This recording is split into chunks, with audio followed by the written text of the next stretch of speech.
So, what I did last time was I was considering a group G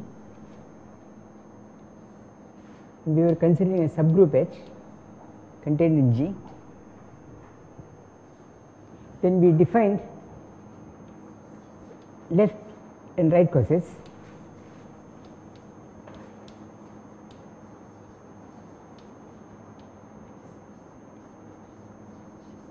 These are of the form HG and these are of the form GH, okay,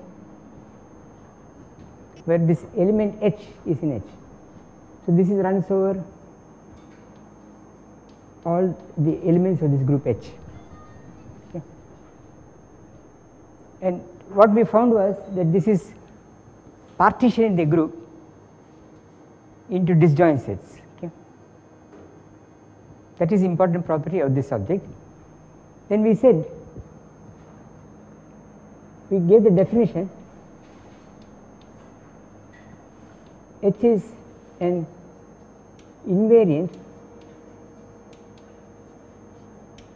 or normal subgroup of G if, let us say, GH G inverse is H, all G in G,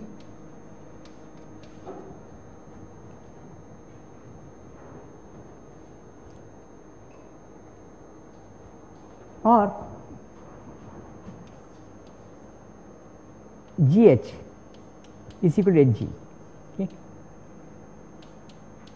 So, left and right corsets same. So, this means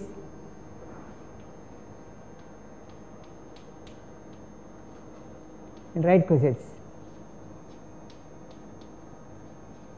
are the same.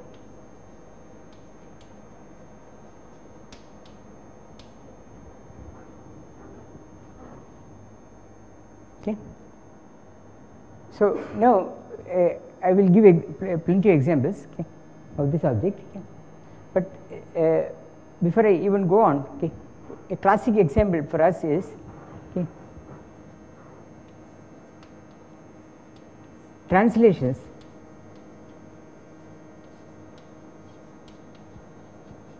in Poincare groups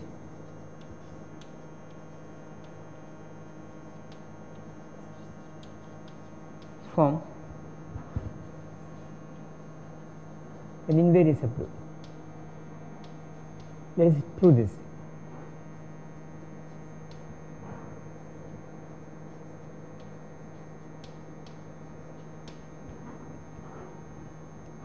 So, let me call these translations T4. So, T4 here is a group of translations of the form A1. Okay. So, A's are just elements of the 4-dimensional real vector space, and we want to show that this is an invariant subgroup. So, you remember the rule of multiplication. Do you remember it? A lambda, A prime lambda prime, yeah. Do you recall what it is? This had a particular formula. It is worth your while to go through the notes, otherwise very soon you will lose me completely, okay. So, this is of the form A plus lambda A prime, lambda lambda prime, okay. This is the rule of multiplication we got.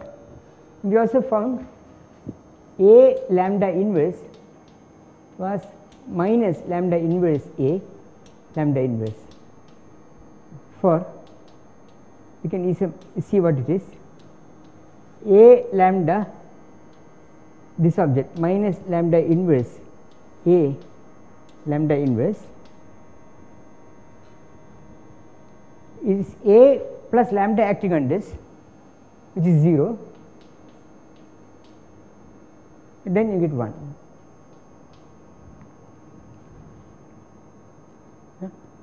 Okay. So, this is the inversion. Now, we want to check what happens if I take, well, B lambda, let us say I want to check that the translations form an invariant subgroup. So, let me write here lambda prime A lambda, the inverse of this B lambda prime inverse.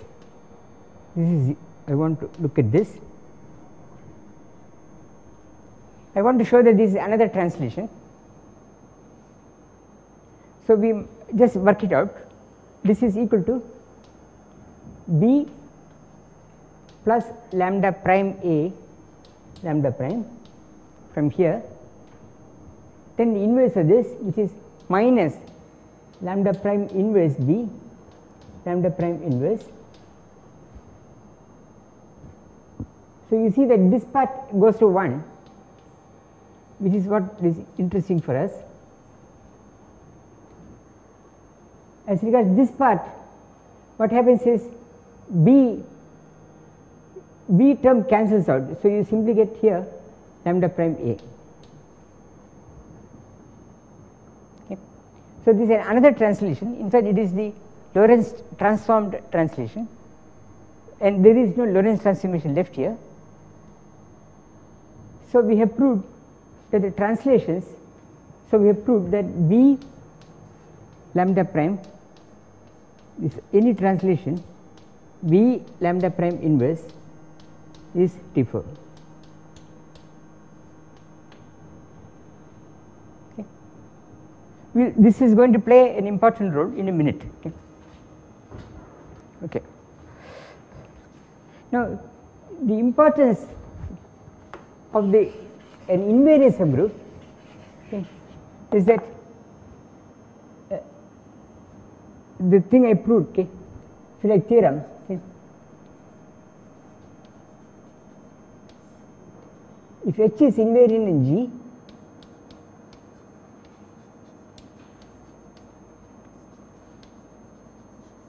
invariant subgroup, okay, in G, then G over H, which by definition is space of cosets. So, it is GH. I do not have to tell you left or right cosets because they are the same. Okay. This is a group, is a group under set multiplication.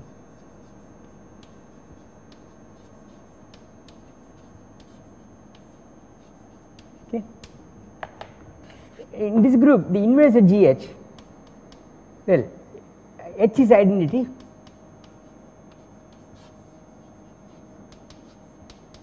and the inverse of GH is G inverse H.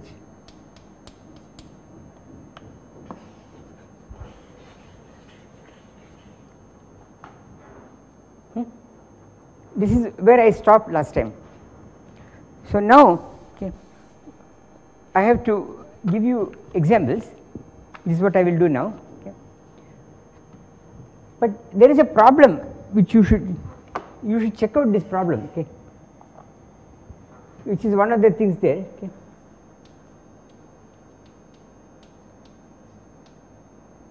The problem is quite nice.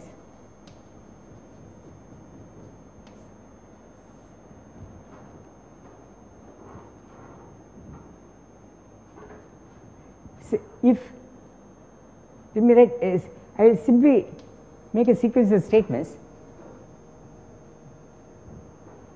If pi is a homomorphism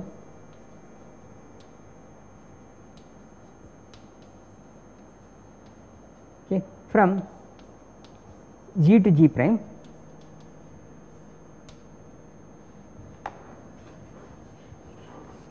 so we consider a homomorphism from G to G prime which we have defined. Okay.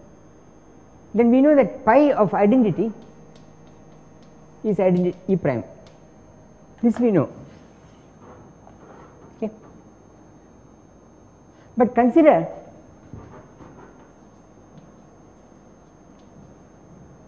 all G in G, okay, such that phi of G is E prime. There is no reason why this map should be 1 to 1. So, you have this G here, your G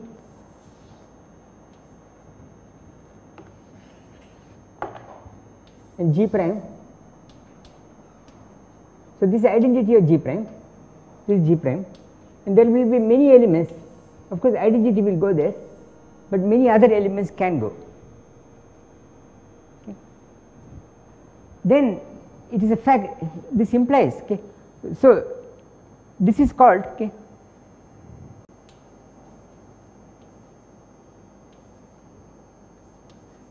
the kernel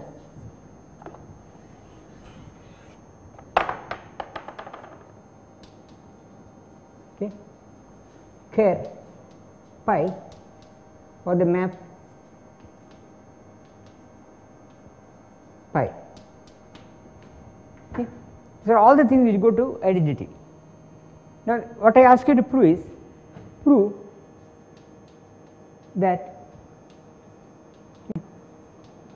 it is an invariant subgroup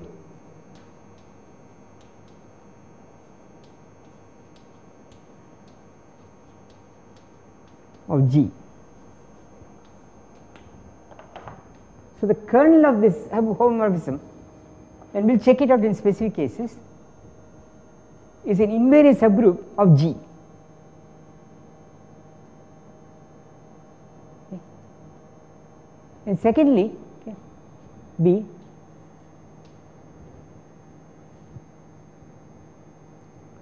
is an invariant subgroup. So, you can consider G modded by kerr of pi. Okay. This is a group is isomorphic to G prime. Okay. So, the kernel, if you quotient G by the kernel of the map, you will get back the image that you are getting. Okay.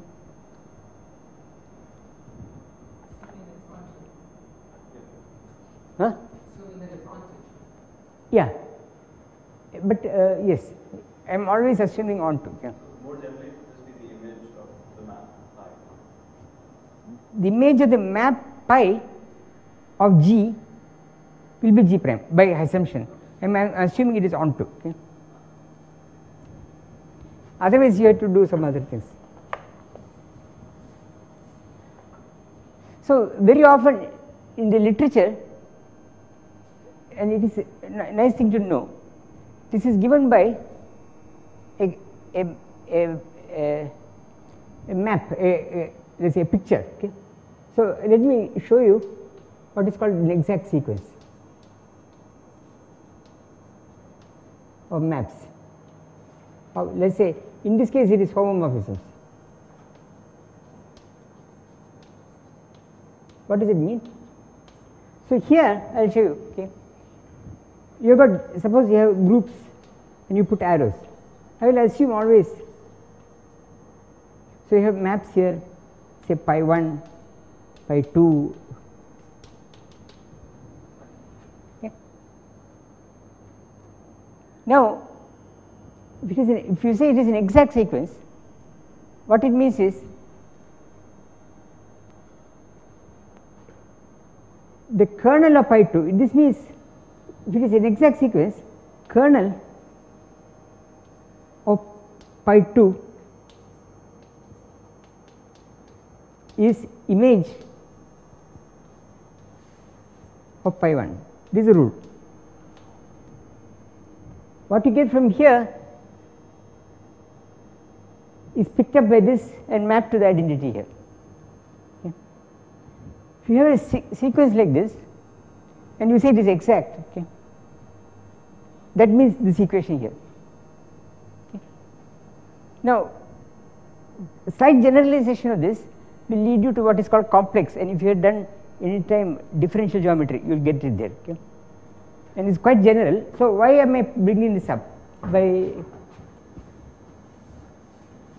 Well, so we can tell this. So, the problem is the statement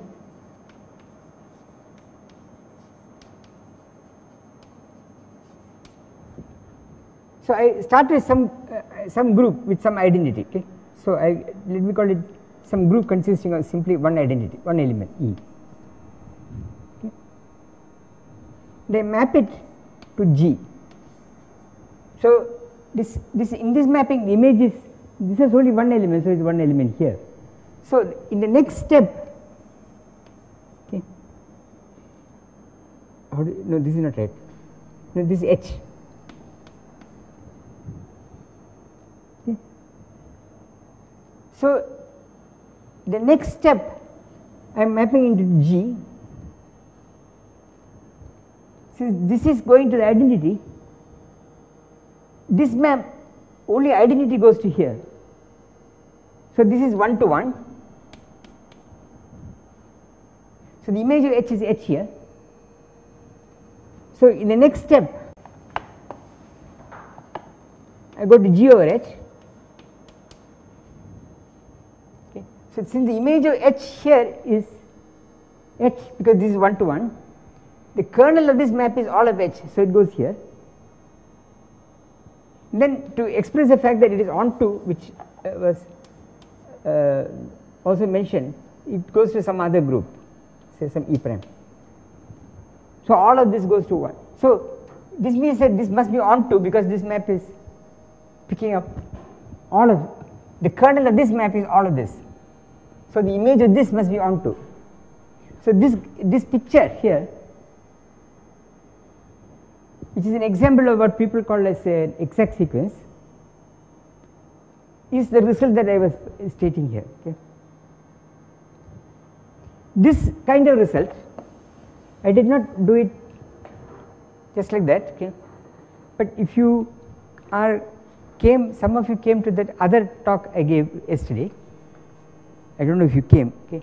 At some point we will be discussing defects in solitons, okay. And there you get these homotopy groups, okay, which is some topological characterization of some configurations in quantum field theory, and there this kind of diagram happens to be very important. Okay. There are things called exact homotopy sequences and so on, where this graph, this kind of thing goes on and on and on. Okay. Yeah, it goes on and on and on and on for the homotopy groups. Okay. And it is very useful to computate. If you have that thing in mind, many times you can avoid computation and just read off the answer from looking at it. Okay. So, this is a prelude to that kind of activity. Okay. So,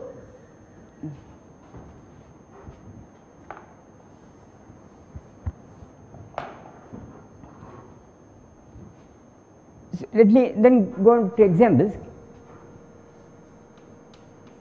One, the simplest example one of the simplest example is the following. I take G to be SO3, O3.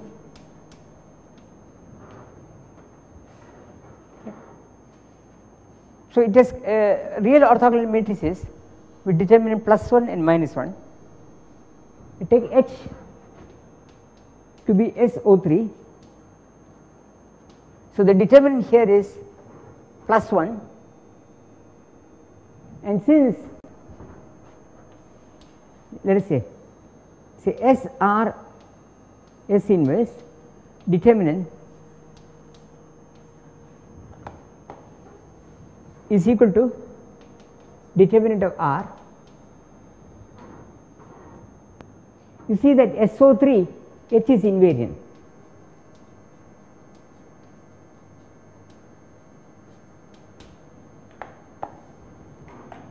H is an invariant subgroup. It's okay. Now, we want to find the cosets and their multiplication table. Okay. Well, if S is in O3 and determinant of S is equal to -1,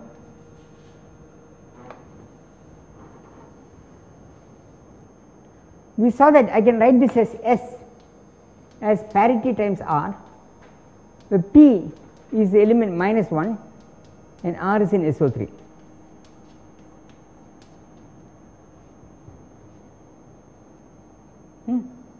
Which implies S SO3 is P SO3.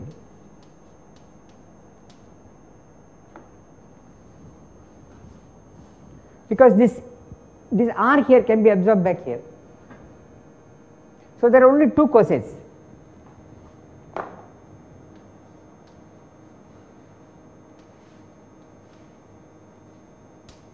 Namely SO3 and PSO3, and we can write out the multiplication table.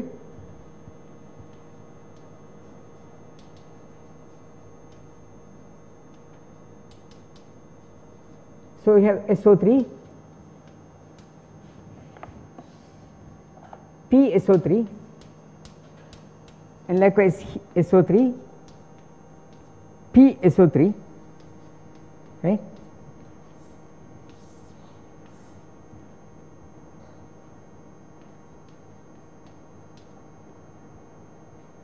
Yeah. Here it is simply SO3 again. Here it is PSO3. This multiplying this. This is again PSO3, and this is SO3.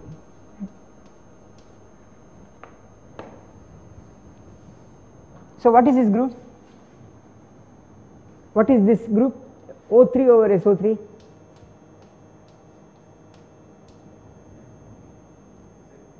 Z2, right?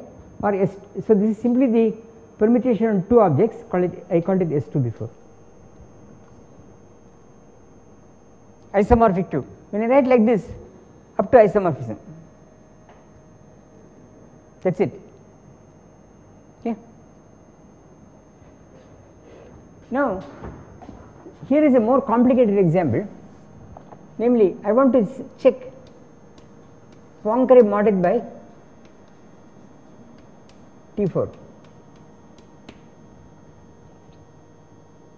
Okay. What is this group? So we want to know what this group is in some familiar language. We know that translations form an invariant subgroup. So what is this? Well, anything like this is an element of the Poincare group, can be written as A1 times 0 lambda. We can check A plus, yeah, okay. A plus 1 0 which is A, 1 lambda which is lambda.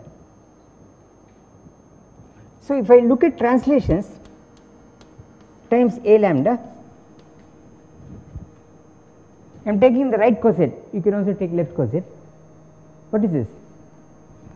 I insert this decomposition here, and what happens to this? This is a translation, so it is swallowed by this T4. Okay. So this becomes equal to T4 times 0 lambda, right? Yes. So you can see what is the group, the quotient group. What is it? Lorentz group, right? So it implies T4 0 lambda. So every coset is labeled like this. Then I can pass this through. So this is T4 times 0 lambda lambda prime. So this is isomorphic. So we can say Poincare over translations is isomorphic to Lorentz group.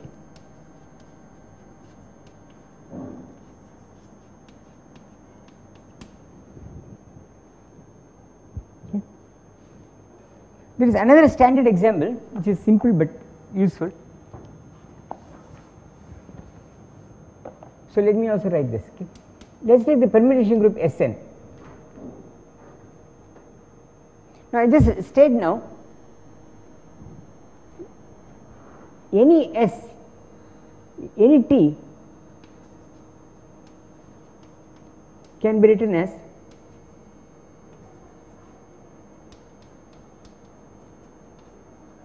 T is equal to T1 up to Tk, where Ti are transpositions. We will prove this later, not difficult. Transposition means it exchanges only two of the elements. Okay. The way you write this is not unique. Okay. There are many ways of writing this, but what is unique is while in one Ti are not unique,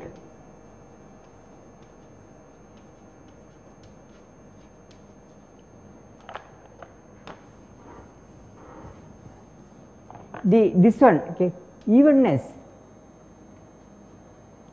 or oddness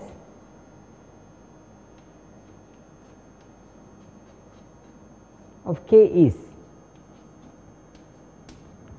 So, an even permutation is even. Okay. You may write it in many different ways, but it will always stay even. Likewise, odd one. Okay. Now, this says therefore that consider all even permutations. They form a group because even times even is even. So, the set of, and what is that group called, do you know? It is called the alternating group, subgroup. Okay. The set of all even permutations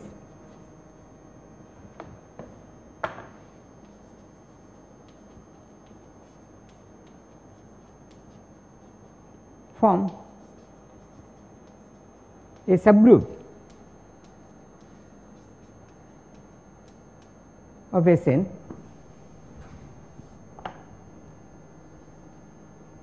is called An of Sn.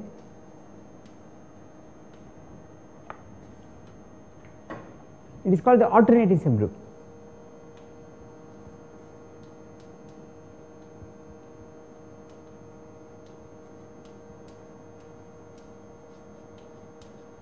Okay.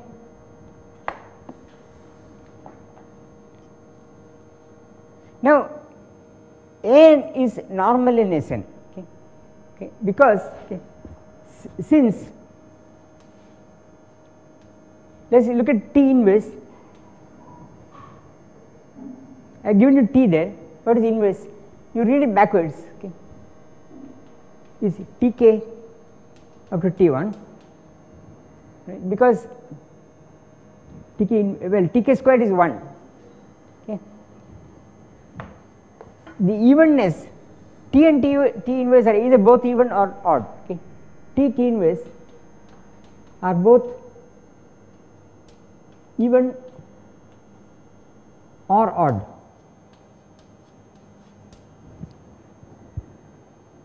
Right, because I can just read it backwards. This implies T ak An T inverse is An, because maybe both are odd, but the product is even. Okay.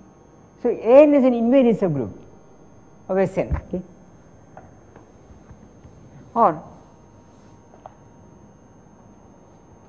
An is invariant in Sn. What is a quotient? Is there any guess? It's again S2, right? So, clearly, okay, since any odd T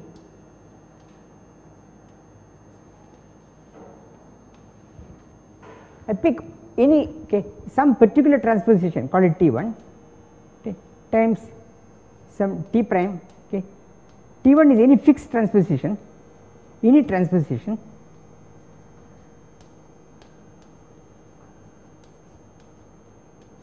pick any one, and T prime is even.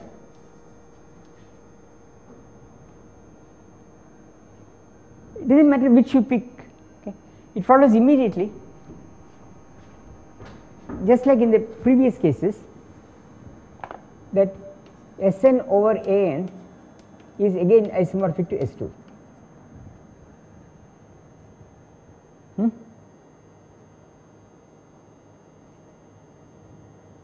Now there are I have sort of looked at simple examples, but there is one point I want to make. Okay? Recall. See, you have got this G H G inverse is equal to H, okay? But G is an element of G.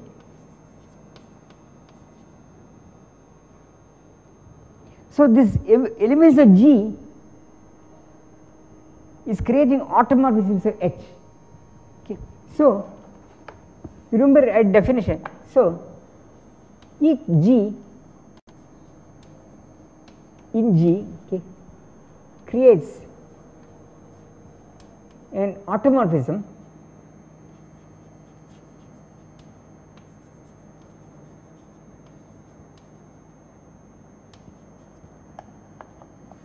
what is it? Call it f of G0, f of G of H. What is this? F of G of H is G H G inverse, right? It is conjugating the elements, so it's clearly an automorphism, and you don't leave H. Okay? So it's creating an automorphism, but it is not inner, not necessarily inner, because this G here, do you know what is it? What is the inner automorphism? That is, but there may not be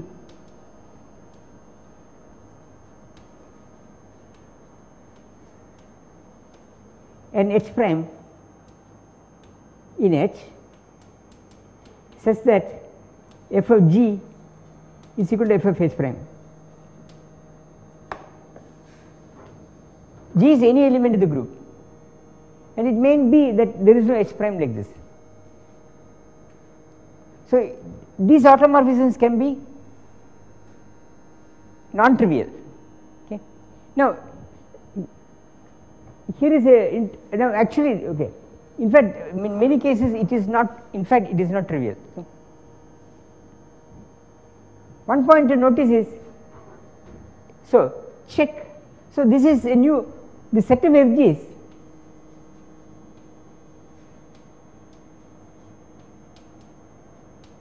from a group.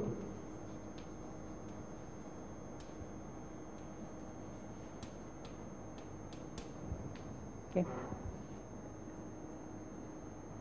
I need some notation. It may not be all the automorphisms of H. So I need some notation for this. Call it. Let me call it automorphism prime of H. I am putting a prime there because I do not know that H, I am exhausting all automorphisms of H.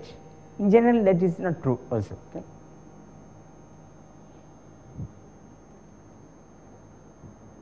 Show that the inner automorphisms is an invariant subgroup of this group. Okay. Show that the inner automorphisms, which you remember what is inner automorphisms?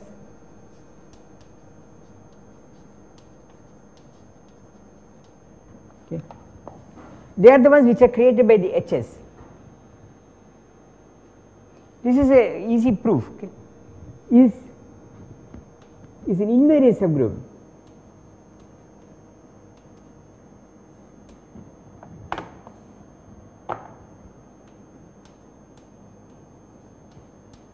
of this set here, automorphism prime of H. Okay. And you can look at the quotient group. Okay. Just to complete. Okay. This is what we call the notation is the notation. Just for I will go on to something else. Okay. All automorphisms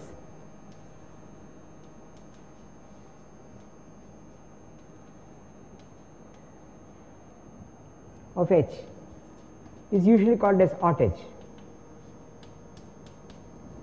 Okay. The inner automorphisms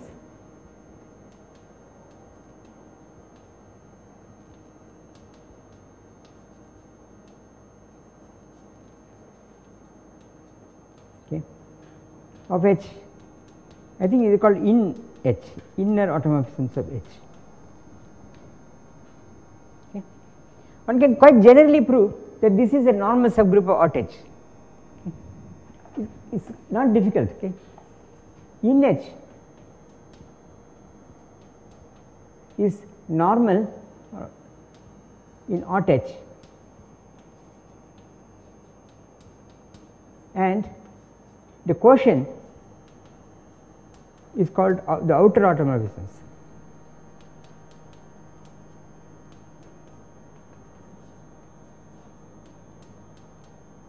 It is called outer automorphism, out H. This structure happens, okay.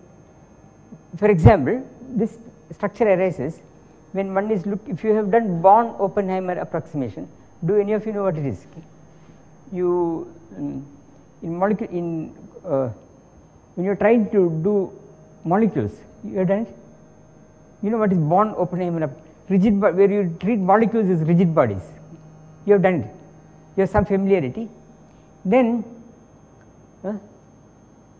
the so-called symmetry groups of the molecule are discrete subgroups of rotations called H. Okay. And this, but they are sitting inside the rotation group. So you can ask, what are the automorphisms, what elements or what rotations will leave this H invariant? Okay. What are the okay. And in general there are a lot. For example, if you take icosahedral group or something like that, there are a lot of these things, and they affect the physics of the problem. For example, the energy levels of the molecule, and you can detect them by transitions or lines in the molecule. Okay. So this is used in the analysis of, for example, molecular spectra. They also turn up in discussions of quantum gravity. Okay. So this is an aside. Here what is happening is that this automorphism of H, because I am dealing by putting H in G as an invariant subgroup, it may not be the full automorphism group, but at least it is a subgroup of the full automorphism group. Okay. Okay. Actually this thing, funnily enough, also turns up in things like proving the Poincare conjecture. You know what it is? Do you know what is a Poincare conjecture which was proved by Perelman? Okay. It is a claim that the only simply connected 3-dimensional compact manifold is S3, the 3-dimensional sphere. Okay. Every other compact manifold in 3 dimensions is multiply connected. Okay. You know what is connectivity? If you take a loop, you cannot shrink it to a point. Okay. You cannot, so Poincare conjecture is in 3 dimensions. The only simply connected 3 manifold which is closed, which is compact and boundaryless, is the 3-dimensional sphere. Okay. The proof of the theorem involves considerations of this kind. Okay. There is some thrust and there are some thrust and classification and things of this kind. Okay. So where all the time you come across this kind of problem, because they are all dealing with the rotation group SO3 and its various subgroups. Okay. Okay. In some S3 actually, SO3 or S3, and then the way various groups, various subgroups of SO3 act on 3-dimensional spheres. Okay. That is where the whole thing comes. Okay. So this is quite useful, and those structures also turn up in considering quantum gravity. So it is good to know these things. Okay. Now I want to, sorry? So what does compact mean? Compact.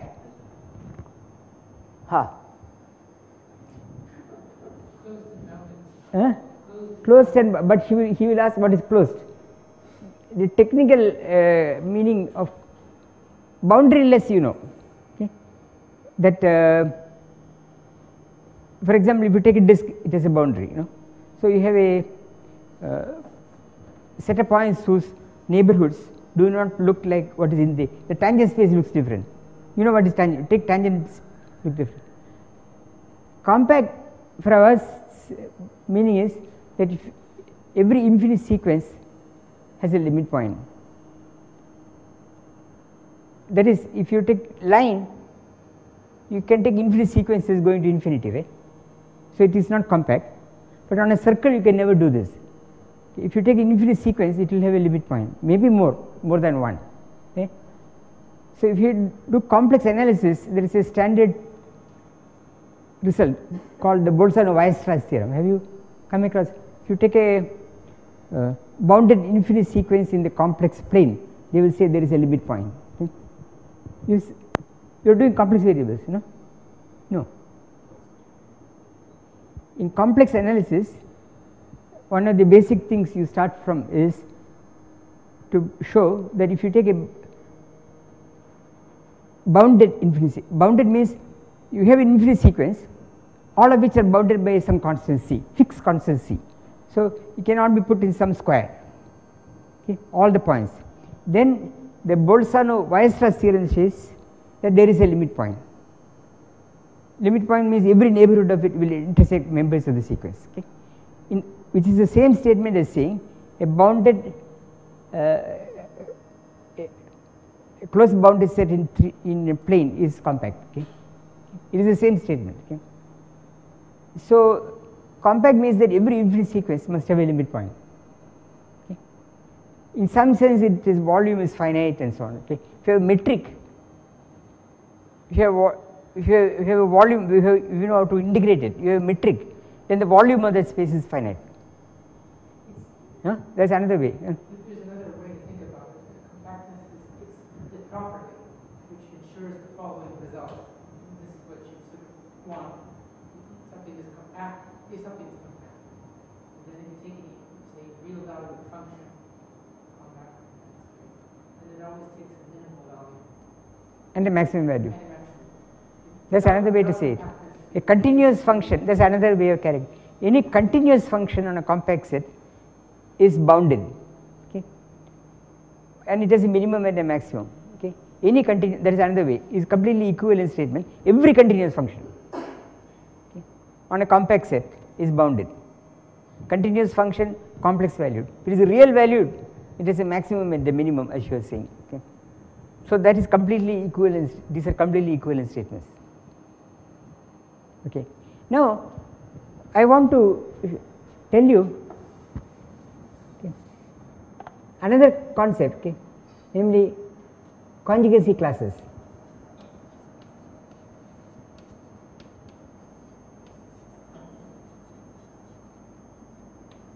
This is another way of dividing a group up into disjoint sets, okay. And this one, we will see that one cosets, well, cosets is a device for dividing a group by another group if it is invariant. But later we will see, especially when if we consider representations of Poincare group, that cosets is a way of classifying group actions on manifolds, okay.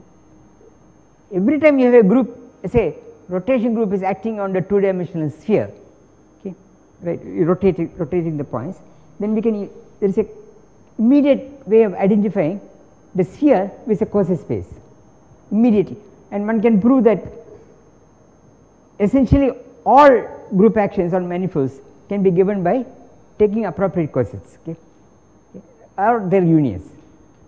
So, that is one very important property of cosets for physicists, okay. In many times we use this, okay. For example, when you consider solitons, it plays a very important role. Conjugacy classes, on the other hand, turns out to play a very important role in representation theory, okay. It enables you to count the distinct representations. We will see later that in some sense, when I finish, okay, we have not defined what is meant by a representation, but the number of these conjugacy classes will give you the number of these representations, and there is some algebraic structure underlying this it will tell you what will happen if you compose angular momenta, for example. Okay. So, what is this? Okay. The class, the conjugacy class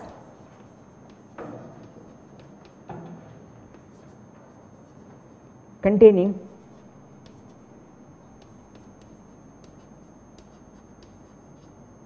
G0 in G, okay, is a set, okay, G0 G inverse, all G in G.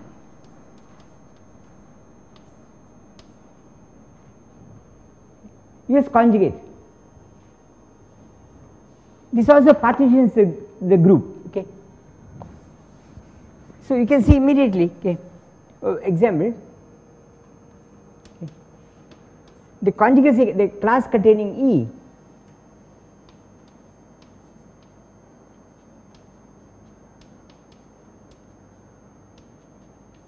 E is simply the identity, as I said. But in general there will be many conjugates. The class containing in permutation. So, in Sn, okay,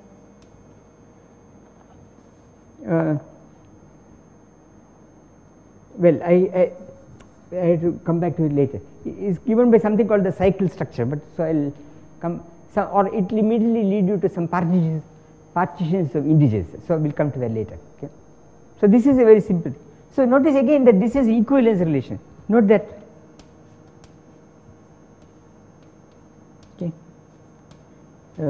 What is the note? Being in a class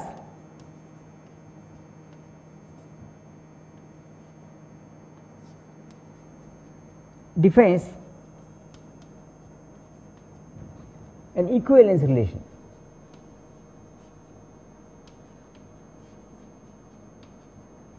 What do I mean? Let me call it like so. Okay, what does it mean? That means that it is symmetric. That is, if G1 is equivalent to G2. Okay. If G2 is the same class as G1, this implies G2 is equivalent to G1. Okay. 2, G is reflexive.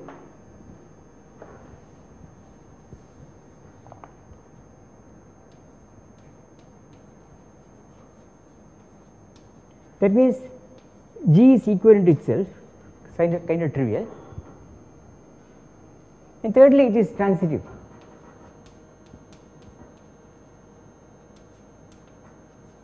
There is G1 equivalent to G2, G2 equivalent to G3, means G1 is equal to G3. Okay. So, this is what is meant by an equivalence relation. Okay. It is an equivalence class. Okay. They are all related by declaring that they are in the same conjugacy class. I define a relationship which has these three properties. Okay. I just mention it in passing. Okay. Yeah, I want to give one example of a conjugacy class. Okay. Consider example. Consider SO3. Okay. The conjugacy class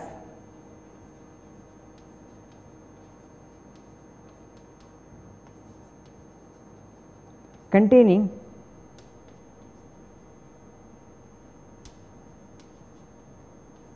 I take a particular element, okay, rotation by angle theta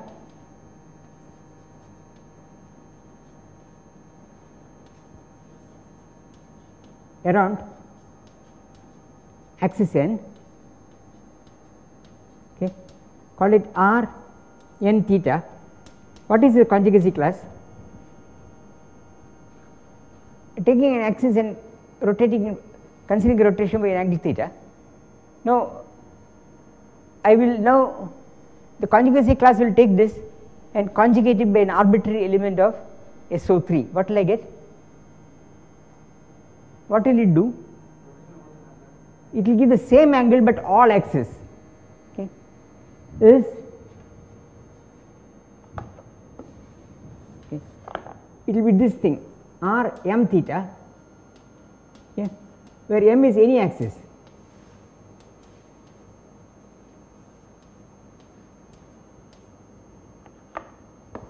The angle won't change. I will just rotate the sphere. So, rotation will just take one axis to another axis. So, I will get all rotations by the same angle. Okay. This, by the way, this equation will come back to us when we start looking at representations of the rotation group. Okay.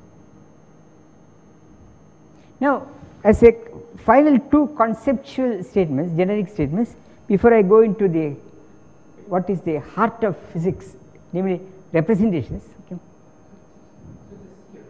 Huh? It is a sphere. It is not a sphere. Rotation, it is a sphere. It is not sphere with antipodal points identified. It is just a sphere. The other one will be some RP2 or something. It will be non-orientable or whatever. It is not that. So, actual axis is the same angle.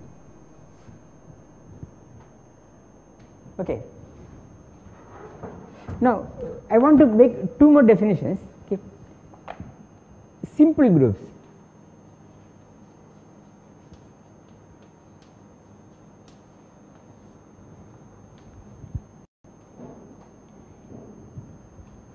A group is simple.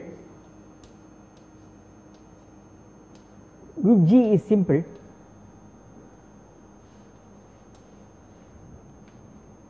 if it has no invariant subgroup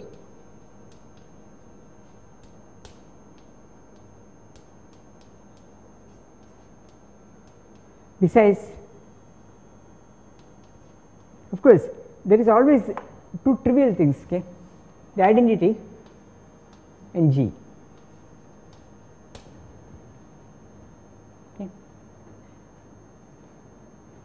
Simple groups have a particular simplicity. We will see that being simple means it tells something about when you try to represent these groups by linear operators, they have some specific property which is very easy to deal with. Okay.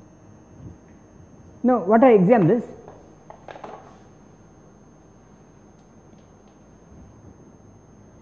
It is not easy to prove, okay, but it is a fact that SO3 and the connected Lorentz group, that is Lorentz group which preserves the sense of time and has determinant +1, are simple. I will omit the proof. It is not so it's not so obvious. Okay. I think so far as I know, in the second case certainly, in the first case it is Wigner. Actually showing by 3 by 3 matrices here and dealing with it. I think you will find a proof of it in this book on group theory and quantum mechanics, and the Lorentz group also is not so easy to prove, but there exist proofs.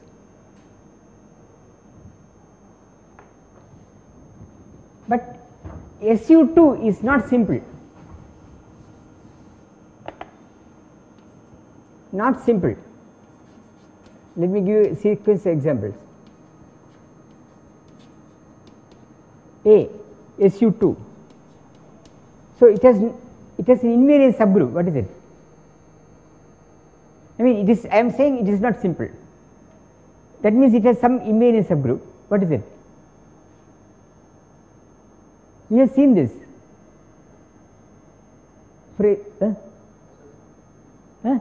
Is center 1 and -1, no? Okay. It has invariant subgroup is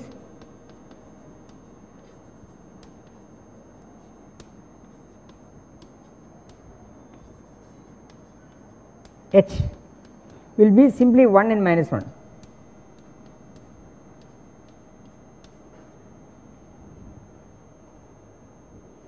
It is obvious. Huh? SUN is not simple.